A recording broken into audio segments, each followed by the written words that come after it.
This is Ambazonia Calling. News, analysis, commentary, opinion, editorials. Ambazonia Calling is a co-production of Africa Freedom Network, the Missions Tribune, and Compass Free Press. Welcome. My name is Ntumfoyn Herbert, and I bring revolutionary greetings from our studios in Washington, D.C. to all of you, friends of Ambazonia and fellow Ambazonians on Ground Zero and across the globe.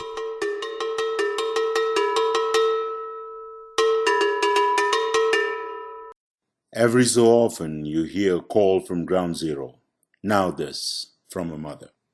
Frontline leaders, they my beg una feel sorry for all these picking the way that they die every day. We're picking that they die every day, I beg.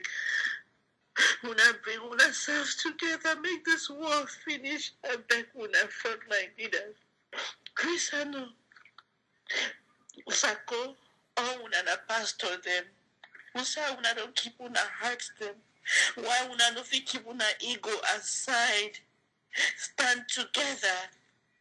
Any man we know and get together for form a common treasury for the struggle. Na person way he want satisfy na his own ego. He want take the money put that for a pocket. This one an emergency. Una there for America, una know what it means. Say the 911. That means say the one at 911. I think Chris and don't send his own for outside. Say me they contribute money. Joe Ayaba, yes, we know you did do a great job for Ground Zero with your True boys. Una open that common treasury for everybody. Then they put all the money inside, and people them hold money for their hand. I don't talk for people them plenty where they be ready for put millions them for this struggle. But if we not get united, we gonna lose. FAKO, I don't know what you and Chris I know they do. Whether now you the control Chris or not Chris they control you. Whichever game una they play Chris go talk you on, FAKO talk you on. Would he count on una for make sure that make this thing get taken care of? Catherine for Mango, mommy did he die, girl picking did he die every day. Una pick up una arms and get together, una act them together and to help these people. The one way they walk, way they cost them every day. Una not give up this fight. I beg una, like a mother. Una not give up this fight. This fight be too serious for una to give up on. It is too serious. Una try everything possible for make sure say me this speaking the way that they for push the fight for una make them get enough. For protect these young ones, for protect the families, and for protect their blocks like una they talk. I beg una, if una feel hear the tears of a mother, today, Chris Anu, John Akuru, do not give up. Una not give up, I beg una. Una open that treasury account, me put money, una send her immediately for Ground Zero, me then take care of everything. These guys them need money, and when I for their money, they donors and they, but the way una get together, which be so difficult. Thank you so much. I the wait una, please, una try.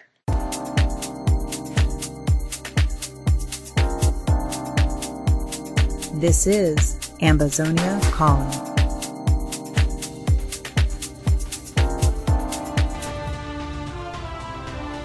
Frontline movements that care for the lives of Ambazonian kids are calling for no resumption of schools under La République du Cameroon. I am innocent here. Liberation movements must find a way of being more accountable to avoid the situations where donors, skeptical about the efficient use of funds, vote with their wallets. I am Judagwa Ozuben. As we speak, Cameroon has burnt down more than 200 villages. There is a carnage, war crimes against humanity. The 1990s brought the satanic schemes of President Paul Biya against Ambazonians to the marketplace. Ntumfoyn, thanks a bunch for having me so that we unmask the devil.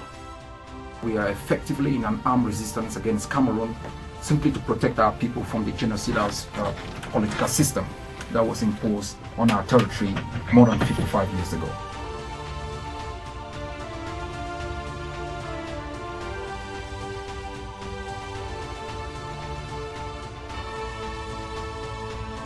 That last audio clip was the voice of Dr. Lucas Choayaba speaking on South African Radio Friday. We will return to his interview later in this program. We opened this edition of Ambazonia Calling with exactly what we have started all previous editions. We begin by bringing you the same ever more agonizing and tragic news of the accelerated carnage and genocidal violence ongoing all across Ambazonia.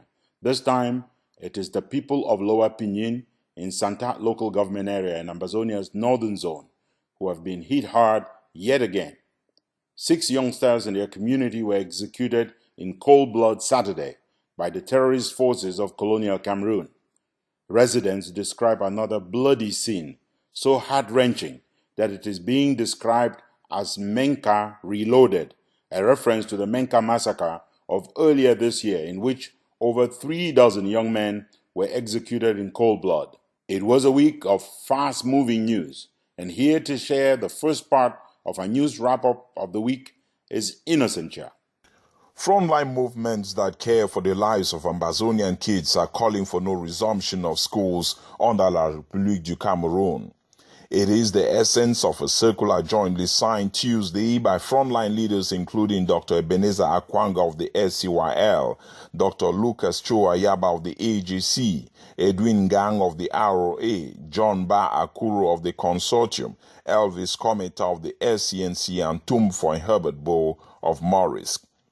Equally echoing this position is the MANYU Advisory Council. In a rejoinder published by Cameroon Concord News, the council states, quote, "Schools in MANYU, Nguti, Manyemen, and Talangaye are simply not safe as they have become a target for kidnapping and slaughtering by the Francophone terrorist army of La République du Cameroun.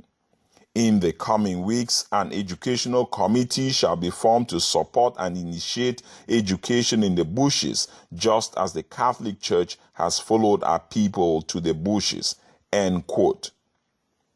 It would be recalled that the IG group of Chris Ano and sidekick Dr. Samuel Sako okayed Monday for La République du Cameroun to continue running schools in Ambazonia, therefore continuing with the colonization, critics have said.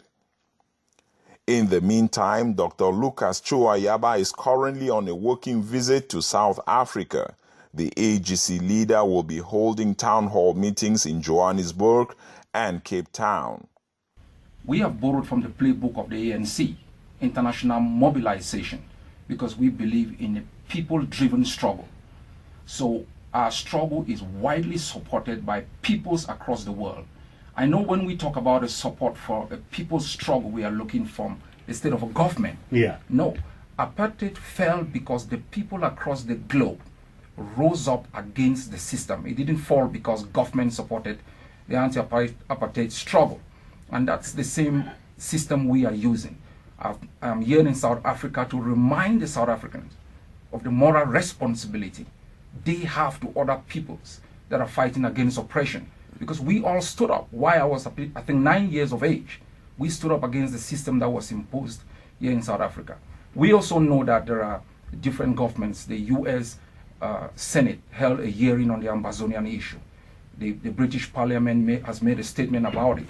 More than 150 German parliamentarians have requested the government to suspend economic support to Cameroon. The wild side is the utter silence of African states.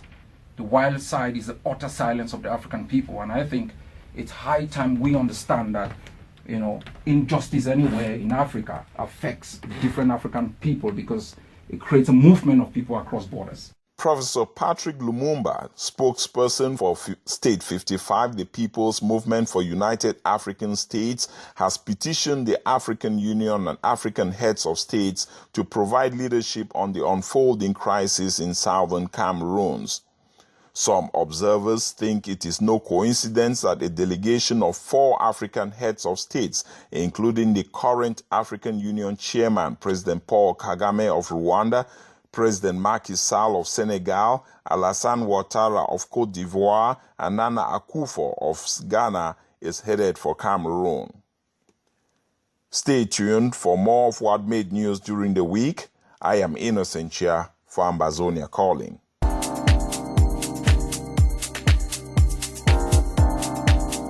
This is Ambazonia Calling. Still ahead in this edition, we have The Devil Unmasked with Professor Emmanuel Tatah Menta. We have a winner for the Nyamfuka of the Week. And we are not done until we have heard our letter to Joshua.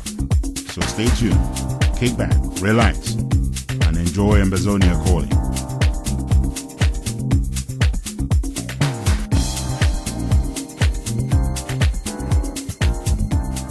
Barretta News reported late Saturday that gun battles were ongoing between restoration forces, the Black Warriors of Bali, and colonial forces, just as there had been battles earlier in the day in Fundong between the royal pythons of Com and the terrorist forces of La République du Cameroun. 3 youngsters were executed in cold blood Saturday at Datru, just below Bali Park in Bamenda, capital of Ambazonia's northern zone. And there were reports of heavy gun battles underway Saturday also in Balikumbat in the northern zone, in Mabonji, and in Buyoku village within the neighborhood of the Toleti estate in the southern zone. The extrajudicial execution Saturday morning in Lower Pinyin and Antatru bring to an end a week which started with well-known CPDM female supporters.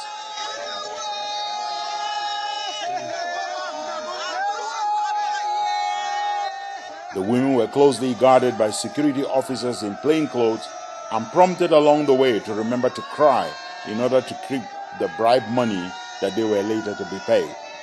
Someone should have informed the CPDM female supporters to take their lai crying to the dictator at Tudi.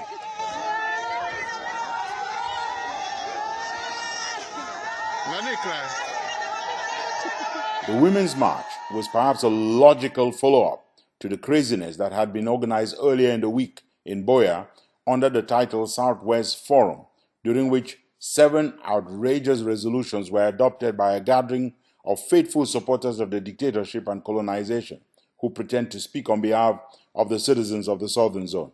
Barrister John So told Equinox TV this week that these fellows, who did not have any shame to call for the resumption of schools, must be reminded that they represent only themselves and their bellies.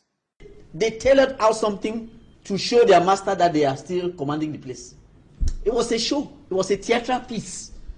They avoided people who could talk and carried the CPDM stalwarts to go put up a public show. It's nonsense. They themselves know that that nonsense they did in Boya does not represent the Southwesterners' view. They know it. Our people are dying every day. They could not invite me because they know I will not stomach that nonsense. These are the same people who, when they marched, that soldiers should be sent to go and kill our people. They are asking more soldiers to be sent. And after saying that nonsense, they run to Yaoundé to go and hide. Why don't they come and stay in Southwest and face the soldiers? You see, this is a conspiracy by people who have made the people suffer for years, and they are still continuing. They don't want to relent in their efforts. You see, it was just a show to please their master.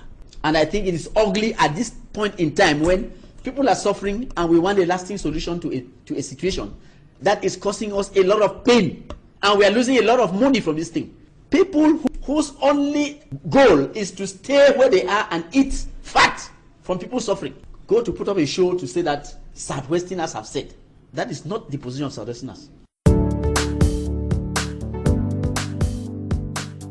This week, Ambazonia Calling is brought to you by themissionstribune.com, compassfreepress.com, and africafreedomnetwork.com. Speaking of schools not resuming in Ambazonia, the chairlady of ARC, the Ambazonia Recognition Collaborative Council, Catherine Fomangum, provided the following audio statement to Ambazonia Calling. Does going to school translate to education for the Ambazonian children? There comes a time when leaders make tough choices on behalf of the people they serve. As the question of school resumption looms in Ambazonia, the leadership of ARC would rather err on the side of life. The right to life trumps every right. A dead child does not go to school. There are no schools in graveyards. ARC will continue to do everything in its power to uphold the people's right to life, liberty, and security of person as spelled out in Article 3 of the Universal Declaration of Human Rights. So, no to school resumption, but yes to education. Education would not only take place in a school building. As you can hear in this video that circulated on social media last week, our children, though agonizing in the bushes, are hungry for education.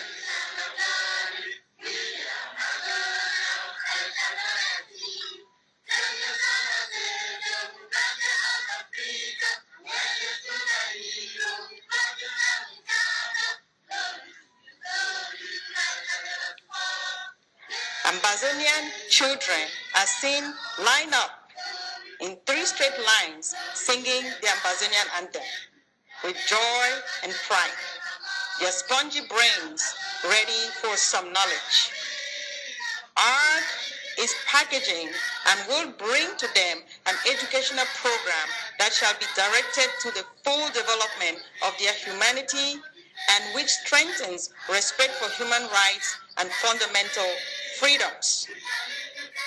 So, no to going to school, yes to education, and a big fat yes to security. Catherine for Ambazonia Calling.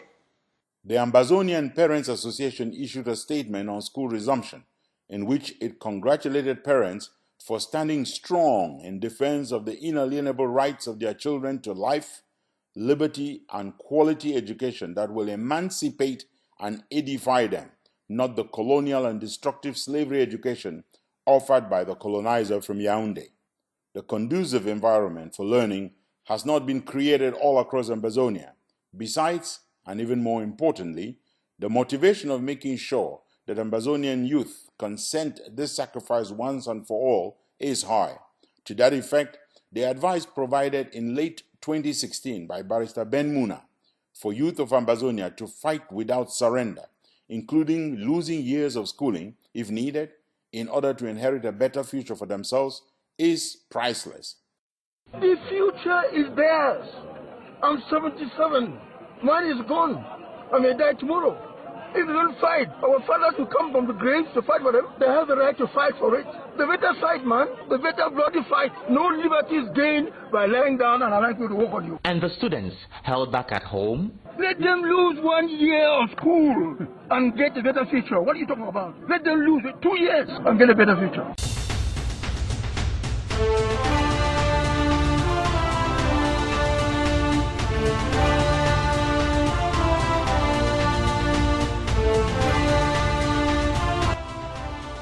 A Nyamfuka is a Nyamfuka, and this week we have a surprise winner of the crown. This is Veronique Vertimfen. In chapters 7 through 12 of the Old Testament book of Exodus, God, we are told, hardened the heart of Pharaoh in Egypt. He has done no less for Pharaoh Bia and Yaoundé, and I predict God is working on the 10th plague. I am innocent here. There is no way we can go about this without calling for a ceasefire. Anglophone lives do not matter to the government. It is because of the international conspiracy, the support of Western powers, especially France, the support of Western companies that benefit. We are talking also about South African companies. When internet was shut down, it was due to the collaboration between NDIAN and the Cameroon government. This international conspiracy has to stop. The president can say what he wants. He doesn't make it. He's not God. He doesn't make it. The president of this country better wake up to the real fact. This country was united by purpose. It was not one and indivisible. It was united by the will of the people of the Southern Cameroon, not by the will of any other person. That is the reason in this master plan to finish our country and our people. You have chosen that every single administrator or every commander of the army is from East Cameroon. That is why they sit there and they can kill the people without remorse. This has to end. But hey, Ambazonians know how low this government of La République du Cameroun can go. Viva la Révolution. This is the mark from Ibalikumato, Vedrikov himself. Let me now go back to Innocent Chair to provide us with the second part of our news wrap-up for the week. The phone of Oko has been abducted. Von Yusenbaum was abducted Thursday by yet-to-be-identified forces. His openly pro-La République du Cameroon stance is cutting both ways, as some observers say Philemon Yang or Tanganji forces could have done it to blame Amba forces in a bid to turn the population against pro-restoration forces. Philemon Yang's mother hailed from Oko. Meantime, stuffed ballot boxes to predetermine the outcome of the October 7th presidential elections in La République du Cameroon were reportedly intercepted by Amba boys on the Bamenda Oko Road Tuesday. The handlers were also reportedly carrying a lot of money that has now become part of the Amba treasury. The Bali Secondary Prison has suffered extensive fire damage following a visit by the local self-defense forces to free many prisoners. The prison four-wheel utility vehicle was also set on fire. It is unknown how many prisoners escaped or if there were any deaths. La République du Cameroon shot and killed several unarmed motorbike taxi riders Tuesday on the Alabukam-Bengui Road. In a poorly stage-managed picture on WhatsApp, La République du Cameroon soldiers placed guns on 4 dead bodies to look like they were Amba restoration fighters. In foreign news, Peter Esoka is eating humble pie as his suit has been cut to size. He faces prison term for thinking he can compare La République du Cameroon-sponsored practices of media hate of Ambazonia to the genocidal crimes that Radio Mille Calling was accused of in Rwanda. La République du Cameroon has launched a competitive examination to recruit suicide candidates for its elite military unit, the Rapid Intervention Brigade, or BA. They plan on recruiting 2,600 men and women, which in military terms is three full battalions, a sign of how many they have lost. Finally, it's no news. Campaigner-in-chief of La République du Cameroon, Philemon Yang, has been reminded that he has no voice in deciding who goes where to campaign, including where he goes to. After stating that he would not pay ransom for any zealots who go out campaigning in Ambazonia, his owner has dispatched him to campaign in Ambazonian's northern zone, while former boy Mafani Musonge campaigns in the southern zone. Innocent Chia for Ambazonia Calling.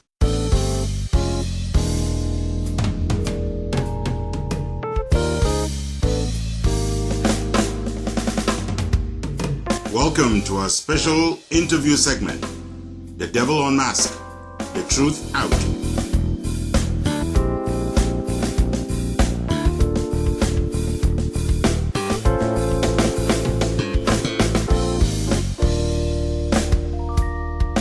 Welcome, Professor Emmanuel Tatah Menta, to the Devil Unmasked segment. Ntumfoyn, thanks a bunch for having me so that we unmask the devil. If it is true that peace isn't just the absence of war, would it be true to say that this is the first war dictator Paul Biya is waging against Ambazonia? No, Ntumfoyn. Let us make no mistake. President Paul Biya started his devilish war against Ambazonia with the decree of February 1984. That was when he enacted the rebirth of his Republic of Cameroon as it was on January 1, 1960. Many people never actually understood the implications of this. One of them was that it excluded Ambazonians from the citizenship of the reborn republic. Secondly, it disenfranchised the people of Ambazonia, and that is why they were called all names: aliens, Biafrans, Nigerians.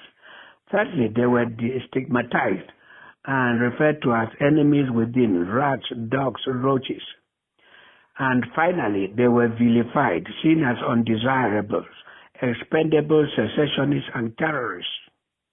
Has Biya's satanic policies have lasting impact on Ambazonians? In other words, could you discuss one of the major crimes the regime has committed against Ambazonia so far, to your recollection? As you see, Ntumfoyn, Paul Biya seized the opportunity in 1986 when they exploded or detonated the thermonuclear weapon in Lake Nyos. The claims which were peddled around by him and his government were that it was carbon dioxide that erupted from Lake Nyos and that it flowed into the area and then caused the devastation, destroying human life and livestock. This in itself has become a baffling disaster to scientists because lakes just don't rise up and wipe out thousands of people and livestock. One question remains unanswered and many others will follow. Why were the villagers driven out from that area and their households and those who were reluctant to leave before the explosion of the thermonuclear weapon? Secondly, what were the group of strange white men or group of geologists doing around there and calling on people to evacuate the area? Thirdly, when you read the report of the Washington Post of the 26th of April 1980, August 1986, you see that the victims suffered vomiting, paralysis, and very rapid death, and they lost the outer skins of their bodies. Does that kind of bodily harm to victims suggest that any particular weapons were used? These are the obvious reactions of a nuclear bomb or a neutron bomb. And then another question remains unanswered. When President Denis Sassou Nguesso, President Paul Biya's comrade in blood-sucking in the Freemason gang, said the Israelis hawked this scheme to him, and he said it was a thermonuclear device that had to be tested secretly in Congo, and he rejected the project and said no. Then his friend, President Paul Biya, accepted it to be tested on Cameroonians, especially in Lake Nyos, his expendable people, for a fee of $6 billion. Why has President Paul Biya not answered these questions? Why has he not answered the question, why was the fund of the area asked to carry his family up to the hilltop instead of remaining in the valley? Why was the Reverend Father in the area asked to evacuate before a certain date and only come back after the result of the thermonuclear device had been assessed? In addition to the Lake Nyos man-made disaster, did the 1990s not open a new era of evil? The 1990s brought the satanic schemes of President Paul Biya against Ambazonians to the marketplace. Before the launching of the Social Democratic Front Party in May 1990, as you remember, all the journalists, including you, of Cameroon Calling and their guest speakers were rounded up for intimidation at the notorious torture outfit called the BMM in Kondengi. And when the LDA party was forcibly launched on May 26, 1990, 6 people were gunned down and claimed to have been trampled upon by the government until the late Archbishop Zhangzhua denied it and said they were mercilessly mowed down by troops. The then Minister of Information and Culture, Mr. Henri Bandolo, may his soul rest in peace, said there were Nigerians who launched the party and they were singing the Nigerian national anthem to demonstrate further that those were not Cameroonians, since we are not Cameroonians, Ambazonians are not Cameroonians. And what happened eventually? When Frundi won the presidential election in 1992, the French president was shocked and simply cried out, that is François Mitterrand of late, saying a foreigner can never be president over a French territory. The results of the elections were reversed. Frundi put under house arrest. There was looting, amputation of people's arms with grenades. Biya was declared president, and he continued his murderous activities against Ambazonia. Let me ask you one final question in the form of a challenge. Where do you think we should go from here in order to defeat the devil? Ntumfoyn, let me tell you from the bottom of my mind, we must never lose sight of the fact that the devil is a deceiver. He is a merciless murderer, and we must flush him out of Amberland and rebuild our beloved nation with his God-ordained humanism and the rule of law. The devil must be sent packing, and the time is now, never again. Thank you.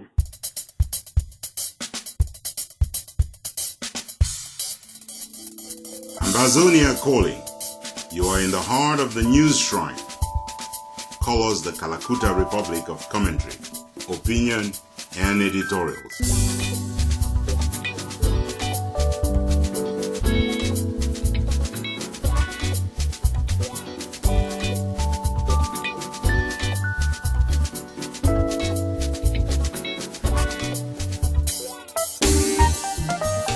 A different kind of education was shared this week at CRTV Boya, where Kema Patrick, the uneducated mayor of Boya, made an appearance alongside other guests and in the presence of station manager Wasaloko to plot, as they once did on Radio 1000 Calling in Rwanda, on how best to target, abduct, and ensure the mass killing of innocent people. We are doing ourselves the extraordinary displeasure of airing an excerpt of Kema Patrick on CRTV 1000 Calling this week. All of us seated here know the families of the perpetrators of this massacre. It is true we can't lay hands on them, they are in the diaspora. For example, I know my friend Njema Kongo David, who is one of those who are perpetrating this massacre. Several hundreds of our younger people, old people, our military people, people of all walks of life have lost their life because of their quest for egoism. The rest of the people or presenters at this program know Anu, they know Tapang Ivo, they know Bag Barata. Please do well to hold their families hostage, and they will sit quiet and there shall be peace.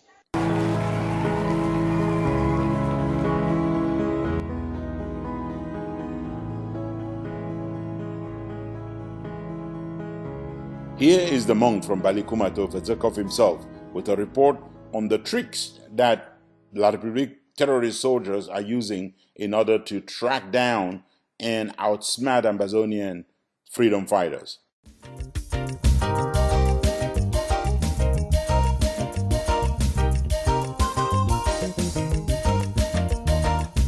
The struggle by the people of Ambazonia has morphed into a fight. Ragtag groups of young Ambazonians have seized weapons from armed agents of La République du Cameroun to defend their neighborhoods, one county after the other. As the armed agents of the government of La République du Cameroun lose steam and ground to Ambazonian defense groups, the former have engaged in the use of all tricks and traps in the book to catch and kill gullible Ambazonian youth.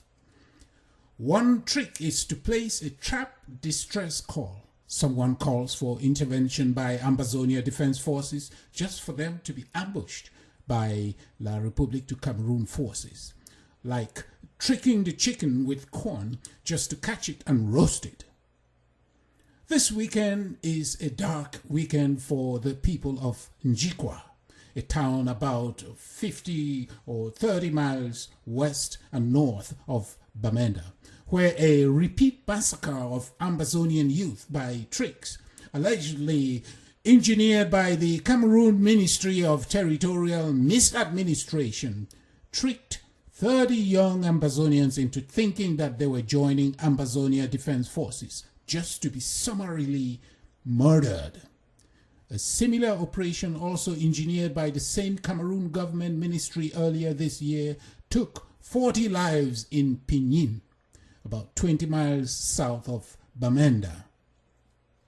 For a national army of a nation that stands shoulder to shoulder with other nations of the world, this is a really cheap shot. But hey, Ambazonians know how low this government of La République du Cameroun can go.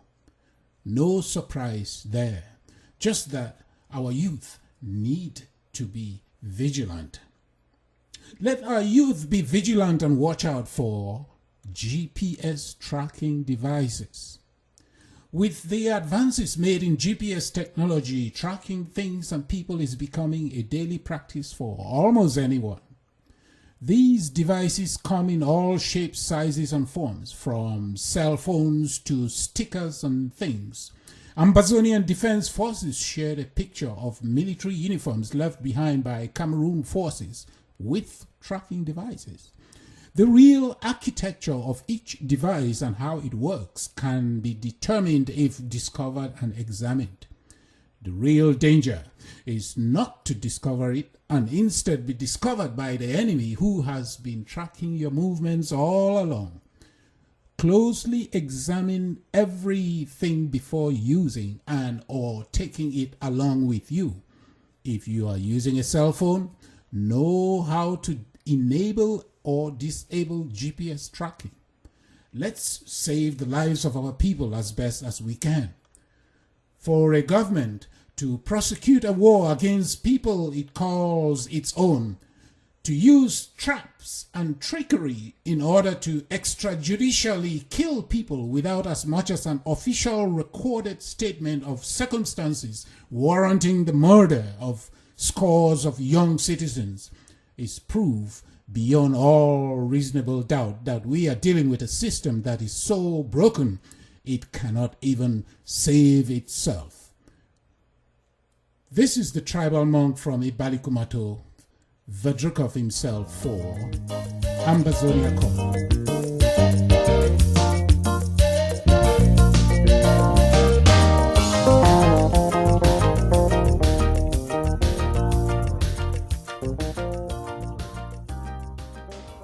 Ambazonian liberation movements need to find creative ways of being more accountable and transparent.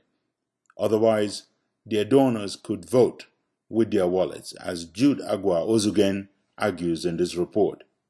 Accountability allows not only the people but also liberation fighters to constantly take stock on progress made. The campaign for the restoration of independence was guided by a roadmap. It served as a yardstick to evaluate progress against clearly defined benchmarks.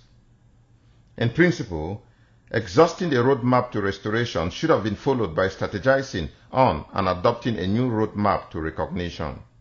Sadly, no such roadmap for recognition was put in place. That has meant there is no timeline for recognition.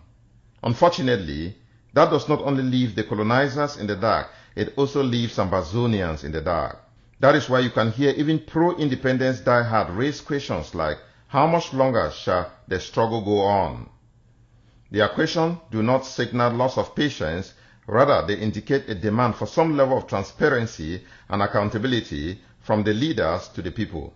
In the absence of performance-based and goal-driven roadmaps, timelines, target dates, and benchmarks, without an agreement such as a memorandum of understanding outlining the basis for genuine collaboration, division of labor, and responsibility, the quest for recognition is muddied in unnecessary squabbles by power-hungry leaders who are first to take credit for every success and also first to run away as far as possible from assuming responsibility for every failure.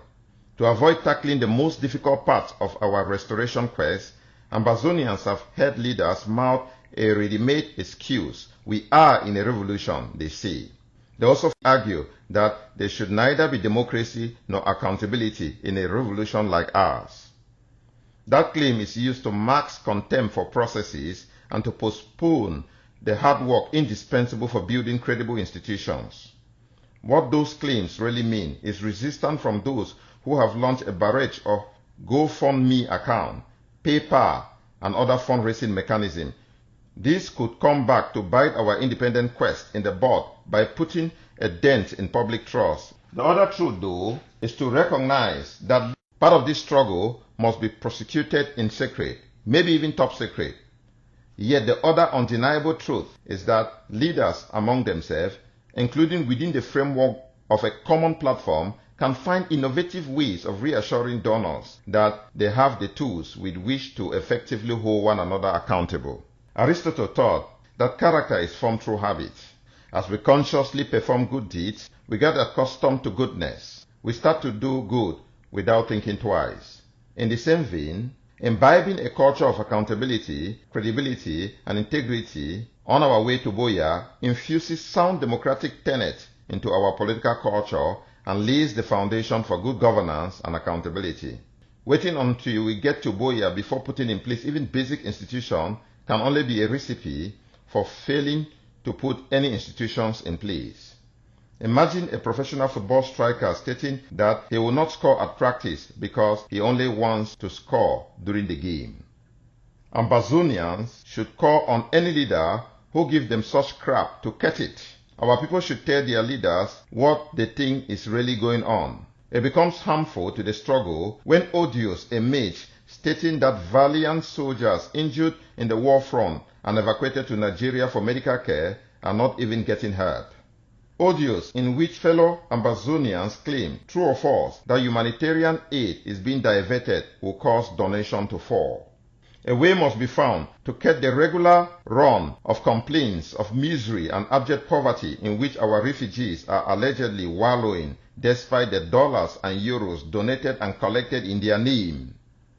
Our independent quest must not be allowed to be dragged into such mud as to cause our people to resist with their wallets, and this will irretrievably harm the prosecution of our struggle.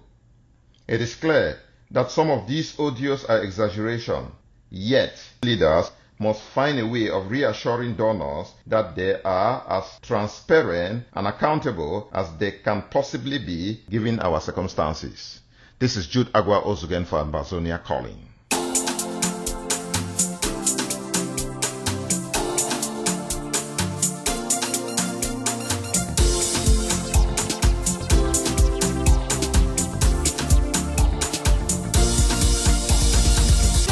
We don't do foolish, but when there are capital fools out there, we make it our duty to find them, and every week we crown one of them the Nyamfuka of the Week.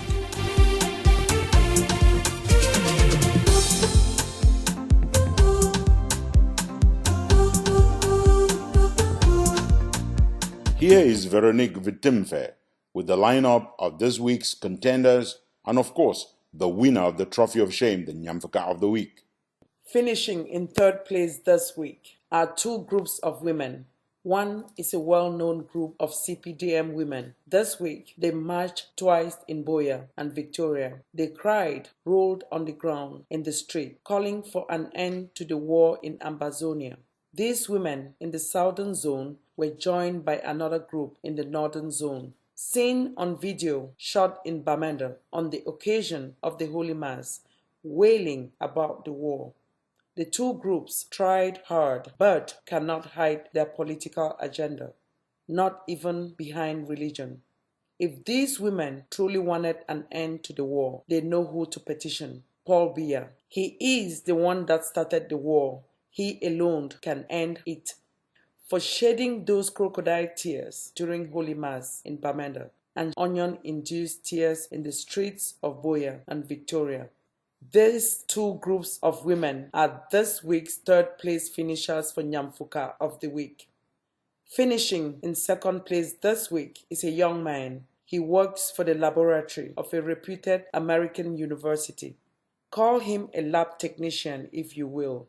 He has been seeking for notice from the Biya regime for a while. He once promised to lead demonstrations against independence for Ambazonia, but soon found out that talk is cheap. Ben Aki is his name. This week, he returned from his self-imposed political hibernation of several months. He resumed efforts to catch the attention of the tyrant in Yaoundé. This week, he produced and disseminated a video in which he fumbled all over the French language. He struggled to be understood and taken seriously by Francophone masters he serves, and is so anxious to please. Ben Aki celebrated before victory as fools usually do. He applauded calls for the resumption of schools across Ambazonia before they had really materialized. This is typical Ben Aki. The fellow is good at leaping before looking. By the time he finished leaping with a video, a good look at the situation revealed that no schools will resume in Ambazonia. But that is something that the runner-up for Nyamfuka of the Week, Ben Aki, did not know and may still not know, of course. A Nyamfuka is a Nyamfuka, I tell you. Topping the chart and definitely running away with the crown this week is a rather surprising candidate. They issued an outrageous call going against a decision adopted with other frontline liberation movements. They said parents could decide and would be right to send their children to school. The self-proclaimed interim government group did so while stating that close to 100% of the schools in Ambazonia are unsafe for children. The call, if heeded, would work directly against the goal of chasing out the colonialists from Ambazonia. It will defeat the goal of taking over full control of our homeland, one institution and one county at a time. For fumbling the independence football right in the penalty box, the self-proclaimed interim government group is this week's winner of the extraordinary crown of shame, the Nyamfuka of the week. Veronique Vetimfe for Ambazonia Calling.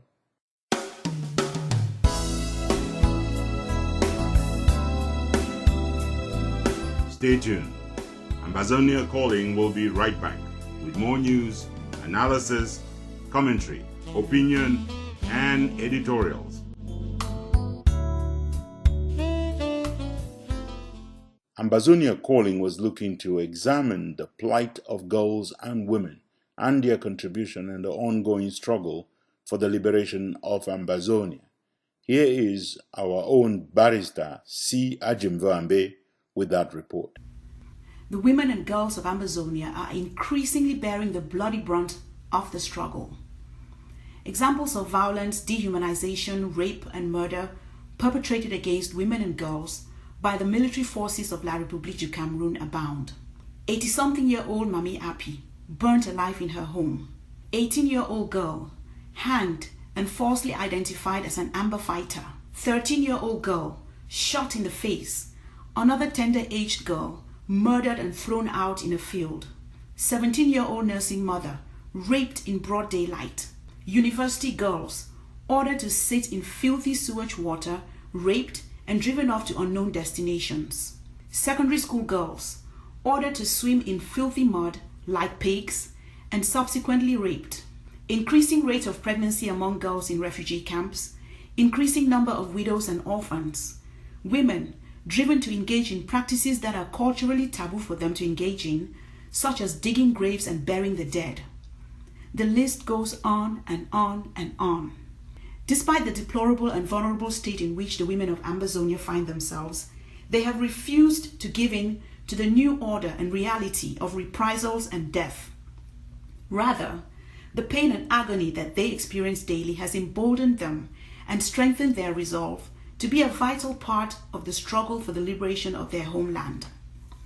When Ambazonians were called upon on September 22, 2017, to stage a massive demonstration at the United Nations in New York City, it was the women who readily answered the call, taking the lead and coming out massively, identifying themselves as the Takambangs of the revolution.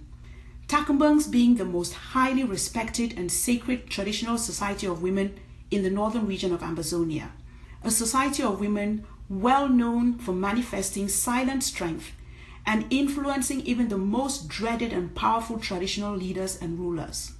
When Ambazonians rose up as one body all over the world on October 1, 2017, to symbolically declare the restoration of independence of Ambazonia, it was the women of Ambazonia who once again led the peaceful marches in the homeland, holding peace plans and standing at the very forefront, ready to face the bullets of the trigger-happy military forces of La République du Cameroon. When the situation in the homeland deteriorated into a full-blown humanitarian crisis, with thousands fleeing into Nigeria and the bushes around their villages, it was again the women who championed the cause of catering to the needs of refugees and internally displaced persons. Through a dynamic group aptly named Takambang Relief Services, women were able to organize and mobilize, raise funds, and get much-needed supplies to refugees and IDPs. Another group, known as the Southern Cameroon Women's Movement, also stepped forward, taking up micro-projects to create greater awareness and raise funds to cater to the needs of women and children. Other pocket groups of women and concerned individuals continue to use their strengths, skills, and resources to alleviate the suffering in the homeland. The immediate concern of these women is indeed to alleviate the real-time suffering of their people. However, they also seek to raise greater international awareness of the humanitarian crisis, human rights abuses, and outright genocide in Ambazonia. They seek to hold the free world to its promise that never again shall it stand by or look away in the face of genocide. Above all, the women of Ambazonia seek to raise greater awareness of the annexation and recolonization of Ambazonia by La République du Cameroon, to solicit and lobby for action by the international community against such annexation and recolonization, action that must result in the full and complete restoration of independence and international recognition of Ambazonia as a free and sovereign nation. As praiseworthy as the dedication, commitment, and activism of these women is, it seems like a mere drop in the ocean, given that the situation in Ambazonia is very dire, the needs many and varied. Nonetheless, the women of Ambazonia continue to mobilize and organize themselves and fight relentlessly for motherland Ambazonia. See Ajinvo Ambe for Ambazonia Calling. All too often, Ambazonians have pointed to similarities between their plight as slaves in La République and the years of slavery suffered by the people of God in the land of Egypt. Here is Innocent Chair. In the extraordinary narrative of the tale of plagues inflicted by God upon hard-hearted Pharaoh, his cronies, and the Egyptian nation, the Bible records that the magicians at the service of Pharaoh replicated the plagues. Specifically, the Bible says they were also able to turn the rivers into blood, killing all the fish therein and causing a huge stench. They also replicated the plague of frogs, causing the land to be covered by stinking frogs. Notice, in both instances, Pharaoh and his cronies made the situation worse. They did not remedy it. Well, the actions of Biya and his cronies have mirrored those of Pharaoh. The Biya regime has hardened its hearts. It has pounded its fist. It has dug itself into a much deeper hole and by every measure has worsened every situation. For months on end, the simple demands of common law lawyers was for equitable working conditions for them and their clients. Instead, Biya and his cronies multiplied the number of civil jurisprudence magistrates in Ambazonia, making a total mockery of the legal system in the land. Then teachers cried out about their classrooms being flooded with those Ambazonians have nicknamed frogs. French-speaking teachers who were unschooling children in Ambazonia, teaching maths, English, and science subjects in French or pidgin at best. From ENS Bambili to St. Najes Bamenda, the Agric School in Bambili, to Asti in Boya and other professional schools, Biya cronies multiplied the plague of frogs by exploding the number of French-speaking enrollees. Not to be outdone, when ghost towns were organized on Mondays exclusively, Biya cronies like Patrick Ekema expanded the country's Sundays by sealing some of the market stalls as punishment to those who were respecting Mondays as ghost towns, while lead slave Philemon Yang bragged that the ghost town campaigns were not having an impact. The call for the boycott of schools was enforced by La République du Cameroon soldiers sent into campuses and hostels to rape girls, beat, torture, maim, disappear, and summarily execute others. The regime outperformed the plague of school boycotts by vandalizing or simply burning down over 150 schools, according to their own count. Pro-independence activists declared independence restored on October 1, 2017 and called on Ambazonians to celebrate by carrying peace plans. On one of his stopovers at the Yaoundé airport, the globe-trotting, ever-vacationing Pharaoh Biya declared war without as much as consulting his army officials or his rubber-stamp parliament. Ever since then, and like Pharaoh, he has sent his army to chase after and drown in the sea of their own blood in battlefields all across Ambazonia. We could go on and on. The Biya regime shut his ears to prophetic messages from the likes of Honorable Wierba and Barrister Agbon Kongo, who predicted that there will come a time when La République du Cameroon will be begging for federalism. Pharaoh Biya has been counting on his magicians, Philemon Yang, Paul Atanganji, Paul Gogomo, Dion Gute. He has been counting on federalists like Frundi and the SDF, Honorable Aya Paul, Simon Munzu, the Munas, Agbon Kongo, and Cardinal Tumi to dilute the Let My People Go call. The magicians enlisted include a few within the ranks of some liberation movements, epitomized by the reckless for before for back statements like schools are 99% unsafe, but we want them to resume anyway. Like in the 7th to the 12th chapters of the Old Testament book of Exodus, God has hardened their hearts and make bold to predict that what it means for Ambazonia is that God is working on something big. God is working on the 10th plague, the death of all the first sons of Egyptian parents and their cattle, including Pharaoh's son, the plague that brought Pharaoh to his knees. What that plague will be for Pharaoh Biya is a revelation God is still keeping under wraps. There is an historical footnote about the exodus of Israel from Egypt and the current migration of some black Jews back to Israel. They are descendants of the few who may not have marked their doors with the blood of the Lamb for the angel of death to pass over. Even in revolutionary times, God gives a choice. The Passover mark was a vote to go with Moses and God, failing which you were voting to stay in Egypt. Not all Ambazonians will forfeit their wealth in La République du Cameroon. Innocent Chia for Ambazonia Calling. Here is our letter to Joshua.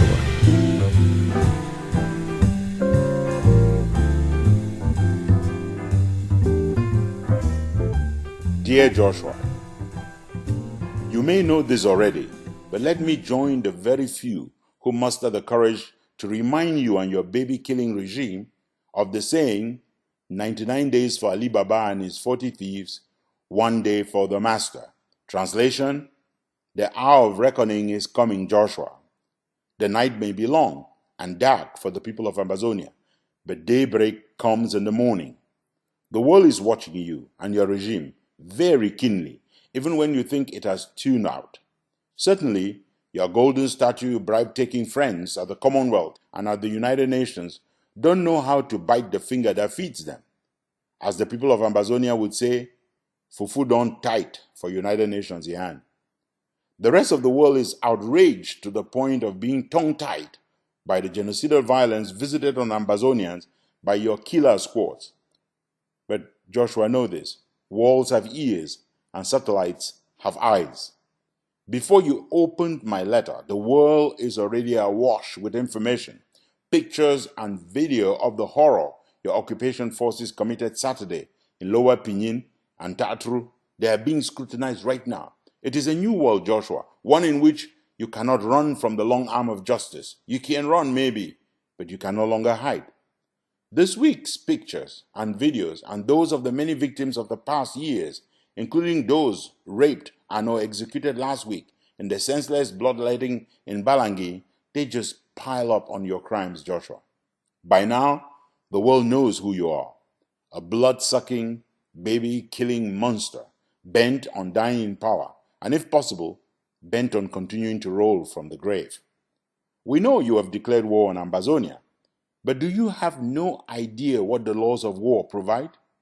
When your troops get their butt kicked, when they get a black eye from Amber boys, why do they turn indiscriminately and open fire on hospital buildings and equipment, on ambulances and emergency health workers, on doctors and nurses, on the elderly, the mental and physically challenged, on children, even on children merely old enough to enroll in primary school? This week again, you gave the international campaign against your regime the poster picture to highlight once more the true nature of the atrocities you are inflicting on a people you claim to lead but whom you have recolonized.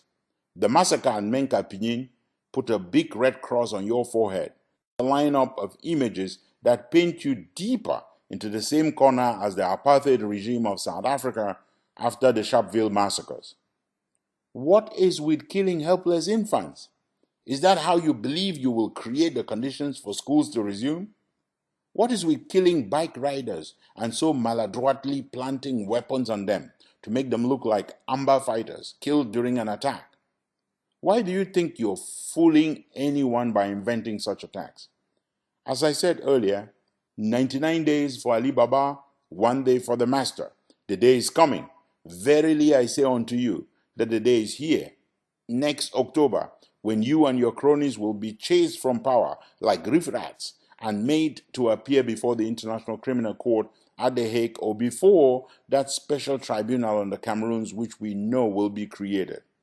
A few of your less educated cronies are making sure you cannot escape prison. Besides school dropouts like Paul Atanganji, there's Patrick Ekema, of course, the Guinness record holder for the highest number of times a man flunks at the GC, who this week passed the exam in the only thing he knows how to do. He turned up at CRTV Boya and lectured the station manager and guests on exactly how easy it is to outperform Radio Mille Collines in the furthering of genocide. Remarkably, it was the same week that the man who passes for the Anglophone voice of the dictator, Peter Isoka, could not fight off a criminal libel conviction for daring to point an accusing finger at one of those hate-spewing media outlets founded to provide 200% support. There is no need for me to frighten you any more than I have done already, Joshua. I don't want you dead before we have done all the very exciting things we would like to do with you. The day is coming, Joshua, and when it does come, may God have no mercy on your wretched soul.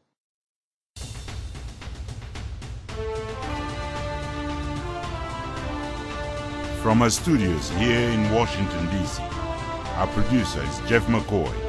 Our music today is from Ken Wanaku, the monk from Balikumato, William Ford, an ambassador of blessed memory, Eric Matisse on the web at soundimage.org, and Prince Ajua Alemanji of Ajam Sonic Kitron, USA. Ambazonia Calling is a joint production of Africa Freedom Network, the Missions Tribune, and Compass Free Press. You can find us on the web at www.themissionstribune.com, www.compassfreepress.com, and www.africafreedomnetwork.com. Next Sunday is another day. Until then, keep the spirit, keep the faith, keep up the fight for justice and independence for Ambazonia. Stay Amba strong.